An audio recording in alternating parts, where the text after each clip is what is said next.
এদিকে প্রবল গরম, এর মধ্যে এসছেন, কিরকম লাগছে ডুয়ার্সে এসে? আমার কিন্তু খুব ভালো লাগছে।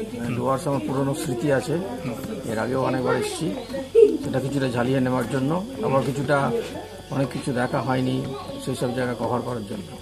এখানে কোথায় এলেন? এখানে আছি লাটাগুড়িতে। না, আজকে সকালে এসেছিলাম ওই যাত্রা গরুমারা যে যাত্রাপ্রসাদ যে ওয়াচ টাওয়ার ওইদিকে, আর এখন তো এই কালীপুরি। কি কি দেখলেন এসে?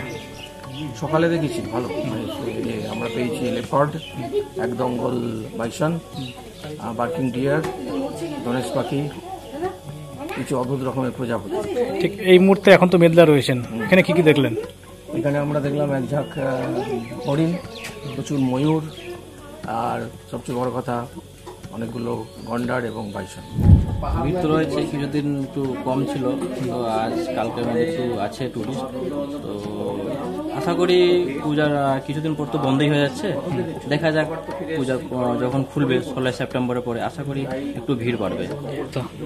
বন্ধের আগে এই মুহূর্তে কি অবস্থা? তখন মোটামুটি আসছে আর কি, গরমের জন্য কিছু হচ্ছে, কিছুদিন আগে কম, আশা করছি পারবে আর কি। গরমে নাজেহাল বঙ্গবাসী, শীতলতার খোঁজে পর্যটকেরা বেছে নিচ্ছেন ডুয়ার্সকে। গরুমারা রামসাই মেদলা নজরমিরানে ভিড় বাড়ছে পর্যটকদের।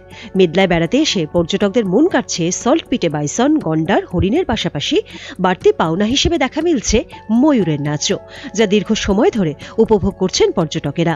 গরমের জেরে নদীগুলির কাছাকাছি বন্যপ্রাণীরও দেখা মিলছে।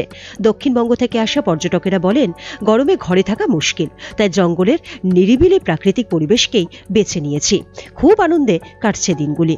অন্যদিকে স্থানীয় গরুমারা বন্যপ্রাণ বিভাগের ইকো গাইড বলেন, গত 1 মাস যাবৎ পর্যটকদের আনাগোনা খুব একটা ছিল না। আগামী 16 জুন থেকে সমস্ত জাতীয় উদ্যান ও অভয়ারণ্য পর্যটকদের প্রবেশ বন্ধ করে দেবে, তাই 15 জুন অবধি পর্যটকদের ভিড় বাড়ার সম্ভাবনা রয়েছে বলে জানান তিনি। ময়নাগুড়ি থেকে অর্ঘ্য বিশ্বাসের রিপোর্ট, উত্তরবঙ্গ সংবাদ।